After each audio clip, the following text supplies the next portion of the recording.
जैन तीर्थकर पार्श्वनाथ द्वारा प्रतिपादित 4 महाव्रतों में महावीर स्वामी ने 5वें व्रत के रूप में क्या जोड़ा? तो वो जोड़ा ब्रह्मचर्य को। जैन धर्म का सबसे महत्वपूर्ण आधारभूत सिद्धांत क्या माना जाता है?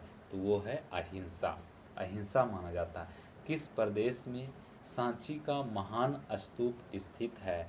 मध्य प्रदेश में। वर्धमान महावीर ने कौन सी भाषा में अपनी शिक्षा दी थी? तो वो है प्राकृत भाषा में। अजंता की चित्रकारियाँ चित्रकारियाँ जातक की कहानियों को दर्शाती है। जातक जातक। भगवान बुद्ध द्वारा गृह त्याग की घटना को क्या कहा गया है? गृह त्याग, महाभिनिष्क्रमण। महाभिनिष्क्रमण। महावीर का मूल नाम था वर्धमान। वर्धमान। बौद्ध साहित्य किस भाषा में लिखी गई है? तो पाली भाषा में। प्रथम जैन महासभा का उपयोजन कहाँ हुआ था? तो पाटलिपुत्र में हुआ था। धम्म संस्कृत शब्द धम्म का पाली रूप है। पाली रूप है।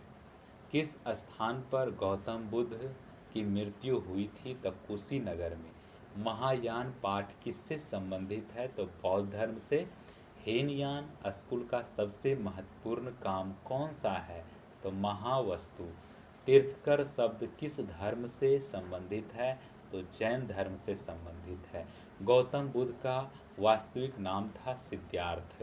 कैवल्य कौन से धर्म से संबंधित है? तो जैन धर्म से संबंधित है।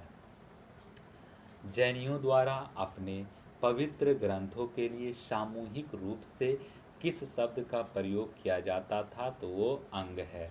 माउंट आबू स्थित मशहूर दिलवाड़ा मंदिर निम्नलिखित में से किस समुदाय का पवित्र तीर्थ स्थल है? तो जैन धर्म का। ओके। दिलवाड़ा के चालुक्य मंदिर, जैन मंदिर कहाँ स्थित है? तो राजस्थान में। प्रथम बौद्ध परिषद कहाँ आयोजित हुई थी? तो वो है राजगृह में। राजगृह में। तो आइए हम लोग क्वेश्चन देखते हैं। क्वेश्चन ऑफलाइन परीक्षा प्रश्न पत्र है, ऑनलाइन प्रश्न पत्र है। गौतम बुद्ध का जन्म स्थान किसके द्वारा अंकित किया जाता है? तो वो है अशोक मौर्य का रुमिनदेई स्तंभ। ओके। अशोक के रुमिनदेई लघु स्तंभ लेख से पता चलता है कि वह अपने राज्याभिषेक के 20वें वर्ष लुम्बिनी ग्राम में गया लुम्बिनी ग्राम में गया। उसने वहां पत्थर की दीवार बनवाई और शिला स्तंभ खड़ा किया। वहां भगवान बुद्ध का जन्म 1563 ईसा पूर्व हुआ था। अतः लुम्बिनी ग्राम का भूमिकर घटाकर 1/8 भाग भूमिकर भूमिकर घटाकर 1/8 भाग कर दिया गया। बुद्ध किस वंश से संबंधित थे? बुद्ध शाक्य वंश से संबंधित थे। बुद्ध बौद्ध धर्म के प्रवर्तक महात्मा बुद्ध शाक्य वंश से संबंधित थे। इनका जन्म कपिलवस्तु के लुम्बिनी में शाक्य मुखिया शुद्धोधन के यहाँ हुआ था। प्रथम बौद्ध परिषद कहाँ आयोजित की गई? प्रथम बौद्ध परिषद कहाँ आयोजित की गई? राजगृह में। प्रथम बौद्ध परिषद का आयोजन मगध सम्राट अजातशत्रु के समय में राजगृह की सप्तपर्णी गुफा में किया गया था। इस बौद्ध परिषद की अध्यक्षता महाकश्यप ने की थी। महाकश्यप ने की थी। 5वीं बौद्ध परिषद का आयोजन किसने किया था? तो किसने किया था आपको व्याख्या से पता चलेगा, क्योंकि कुछ कुछ बातें होता है जो कि व्याख्या से बहुत ही स्पष्ट रूप से मालूम चलता है। चलिए, 5वीं बौद्ध परिषद का आयोजन राजा मिंडन के संरक्षण में वर्ष 1871 में मांडले बर्मा आधुनिक म्यांमार में किया गया था। इसकी अध्यक्षता जगरा भिवामसा नरिंदाभि धाजा और सुमंगल सुमंगल सामी द्वारा की गई थी, जबकि हर्ष के समय में कन्नौज में विभिन्न धर्मों की विशाल सभा आयोजित किया गया था, जबकि अशोक के समय तीसरी और कनिष्क के समय में चौथी बौद्ध परिषद का आयोजन किया गया था। ओके, बुद्ध का अर्थ है ज्ञान की प्राप्ति। बुद्ध का अर्थ क्या है? ज्ञान की प्राप्ति। 6 वर्षों की साधना के पश्चात 35 वर्ष की आयु में वैशाख पूर्णिमा की रात को एक पीपल के वृक्ष के नीचे सिद्धार्थ को ज्ञान प्राप्त हुआ। इसके बाद वह बुद्ध के नाम से विख्यात हुए। अतः बुद्ध का अर्थ ज्ञान प्राप्ति से है।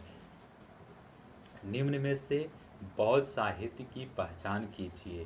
त्रिपिटक जो है बौद्ध संगति और बौद्ध साहित्य की पहचान है। त्रिपिटक त्रिपिटक बौद्ध धर्म की साहित्य का अंग है। ये हैं सूत पिटक, विनय पिटक, अभिधम पिटक, उपनिषद एवं आरण्यक वैदिक ब्राह्मण धर्म से तथा यंग जैन धर्म से संबंधित है। ओके, बौद्ध धर्म ने समाज के 2 वर्गों को अपने साथ जोड़कर एक महत्वपूर्ण प्रभाव छोड़ा। ये वर्ग थे, कौन से वर्ग थे? स्त्रियां एवं शूद्र। स्त्रियां एवं शूद्र। बौद्ध धर्म ने स्त्रियों और शूद्रों के लिए अपने द्वार खोलकर समाज पर गहरा प्रभाव जमाया। ब्राह्मण धर्म ने स्त्रियों और शूद्रों को एक ही दर्जे में रखा और उनके लिए न यज्ञोपवीत संस्कार का विधान किया और न वेदाध्ययन का। बौद्ध धर्म ग्रहण करने पर उन्हें इस अधिकारहीनता से मुक्ति मिल गई। अगला क्वेश्चन है, बुद्ध ने अपना प्रथम प्रवचन कहाँ दिया? तो सारनाथ में दिए थे। बुद्ध ने अपना प्रथम प्रवचन प्रवचन बोलते हैं उपदेश को, सारनाथ मीन्स ऋषि पतनम में दिया, जिसे बौद्ध ग्रंथों में धर्म चक्र प्रवर्तन कहा गया है। धर्म चक्र प्रवर्तन कहा गया है। बुद्ध ने अपने उपदेश जनसाधारण की भाषा पाली में दिए। बौद्ध धर्म निम्न में से किन मतों पर विश्वास करता है? तो वो करता है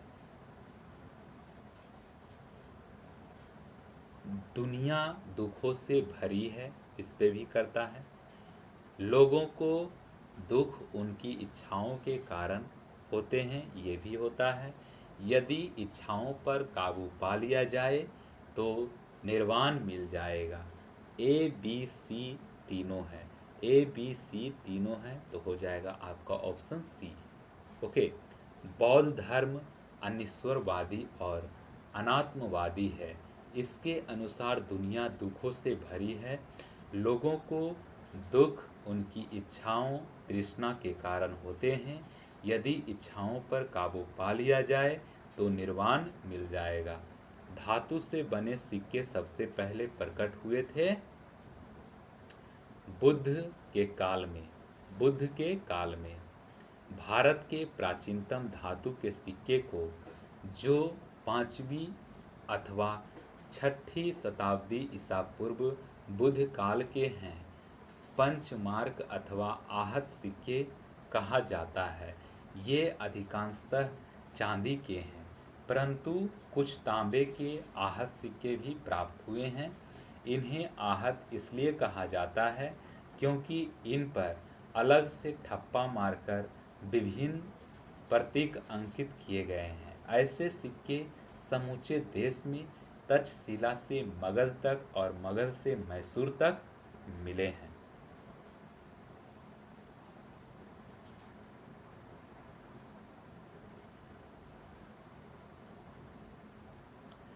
प्रारंभिक बौद्ध धर्म ग्रंथों की रचना किसमें की गई है? तो वो है पाली पाठ में। ओके, प्रारंभिक बौद्ध धर्म ग्रंथों की रचना पाली पाठ में की गई थी।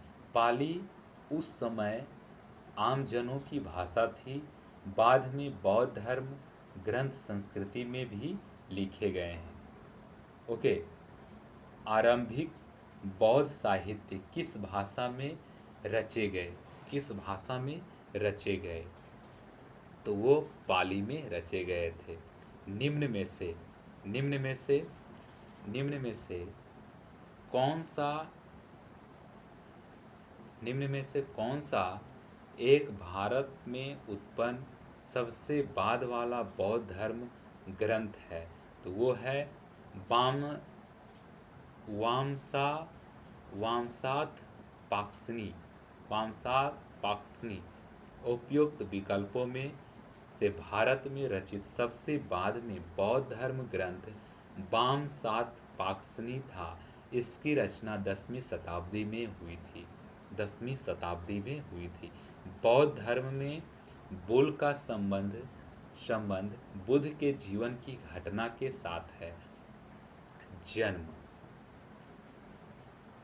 कमल व साढ़ का संबंध बुद्ध के जन्म से, घोड़ा गृह त्याग से, पीपल बोधि वृक्ष ज्ञान से, पद चिन्ह निर्वाण से एवं स्तूप का संबंध मृत्यु से है।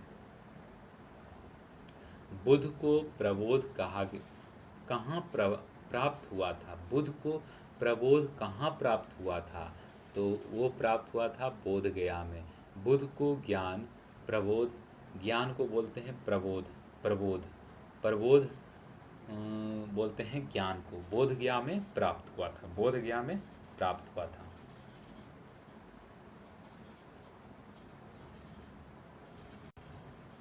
बुद्ध धम्म और संघ मिलकर कहलाते हैं त्रिरत्न। त्रिरत्न कहलाते हैं त्रिरत्न। बौद्ध धर्म के त्रिरत्न हैं बौद्ध, धम्म एवं संघ। बौद्ध धर्म में संघ का महत्वपूर्ण स्थान है। यह त्रिरत्न का एक अनिवार्य अंग है। सारनाथ में अपना प्रथम उपदेश देने के बाद बुद्ध ने 5 ब्राह्मण शिष्यों के साथ संघ की स्थापना की। यही त्रिरत्न बौद्ध शिष्यों का प्रमुख श्लोक हो गया था। बुद्धं शरणं गच्छामि, धम्मं शरणं गच्छामि, संघं शरणं गच्छामि। इच्छा सब कष्टों का कारण है। इसका प्रचार करने वाला धर्म कौन सा है? तो वो है बौद्ध धर्म। बौद्ध धर्म। इच्छा अर्थात तृष्णा सब कष्टों का कारण है। सब कष्टों का कारण है। इसका प्रचार करने वाला धर्म बौद्ध धर्म है। बौद्ध धर्म के 4 आर्य सत्य दुख, दुख समुदाय, दुख निरोध और दुख निरोध गामिनी है। दुख निरोध गामिनी है। बौद्धों के पवित्र अवशेषों पर निर्मित गुम्बदाकार छत वाली अर्धगोलाकार संरचना को क्या कहते हैं? तो वो कहते हैं स्तूप। बौद्धों के पवित्र अवशेषों पर निर्मित गुम्बदाकार छत वाली अर्धगोलाकार संरचना को स्तूप कहते हैं। निम्न में कौन सा शासक बुद्ध का समकालीन था? बुद्ध का समकालीन था। बुद्ध के समकालीन शासकों में से मगध राज बिंबिसार और अजातशत्रु कौशल नरेश प्रसेनजित तथा वत्स राज उदयन थे। महापद्नंद बुद्ध का समकालीन शासक नहीं था।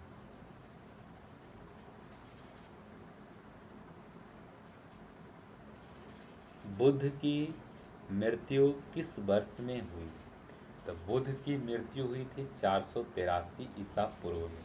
483 ईसा पूर्व में। ओके, गौतम बुद्ध की मृत्यु 483 ईसा पूर्व में 483 ईसा पूर्व में 80 वर्ष की आयु में कुशीनगर में हुई थी। इसे बौद्ध ग्रंथों में महापरिनिर्वाण कहा गया है। कौन सा स्थान गौतम बुद्ध से संबद्ध नहीं है? गौतम बुद्ध से संबद्ध नहीं, वो है पावापुरी। महात्मा बुद्ध का जन्म 1563 ईसा पूर्व में कपिल वस्तु के समीप लुम्बिनी में हुआ था। बोध गया में वैशाख पूर्णिमा की रात को उन्हें ज्ञान प्राप्त हुआ। काशी के ऋषिपतन सारनाथ में उन्होंने प्रथम उपदेश धर्म चक्र प्रवर्तन दिया एवं कुशीनार और कुशीनगर में उनका निधन हुआ, जबकि 527 ईसा पूर्व में लगभग 72 वर्ष की आयु में राजगिर के समीप स्थित पावापुरी में महावीर स्वामी की मृत्यु हुई। भारतीय इतिहास के निम्नलिखित युगों में से किसके दौरान क्षत्रिय एक विशिष्ट पहचान रखते थे? बुद्ध के युग में क्षत्रिय एक विशिष्ट पहचान रखते थे। महात्मा बुद्ध एवं महावीर स्वामी स्वयं क्षत्रिय कुल से संबंधित थे। बौद्ध कालीन ग्रंथ अंगुत्तर निकाय में महाजनपदों की सूची प्राप्त होती है, जिसके अधिकतर शासक क्षत्रिय कुल से संबंधित थे। महावीर कौन थे? महावीर थे 24वें तीर्थकर। महावीर 24वें तीर्थकर थे। महावीर जैनियों के 24वें तीर्थकर एवं जैन धर्म के वास्तविक संस्थापक माने जाते हैं। जैन धर्म के 23वें तीर्थकर पार्श्वनाथ थे। पार्श्वनाथ।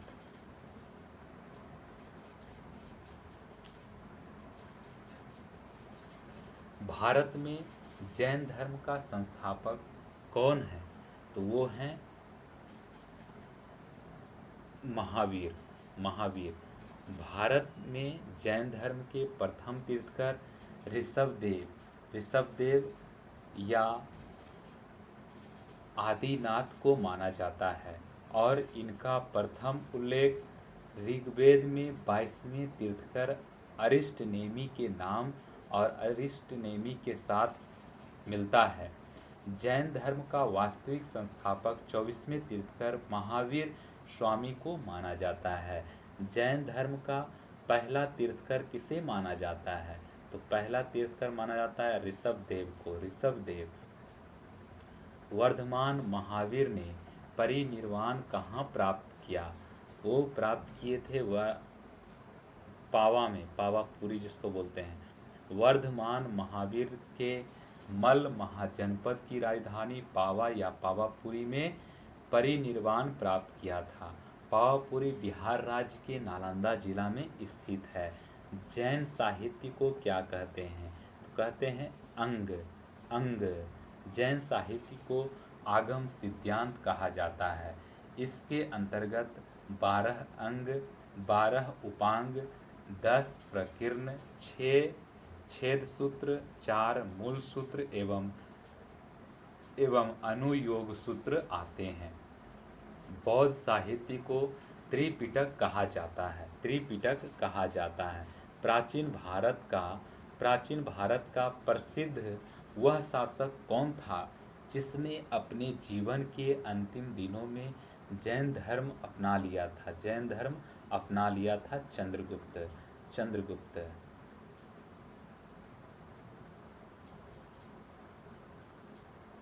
चंद्रगुप्त मौर्य ने अपने जीवन के अंतिम दिनों में जैन धर्म अपना लिया था।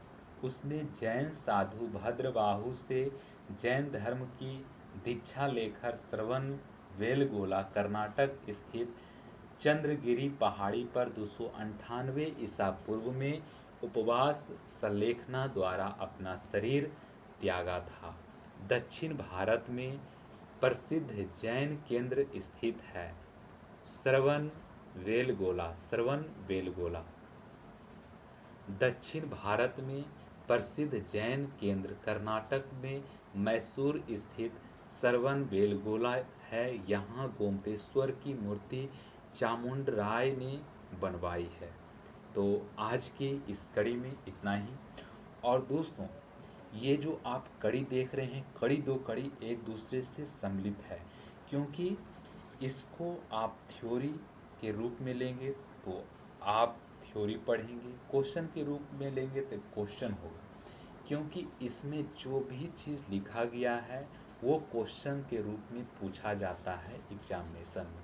तो ध्यान रहे, बहुत ही अच्छी तरीके से आपको देखना है, और ध्यान रहे कि आप निरंतर आप प्रयास करते हुए रहेंगे तो आपका सक्सेस फुल गारंटी के साथ होगा। तो इस वीडियो में इतना ही मित्रों। जय हिंद, जय भारत।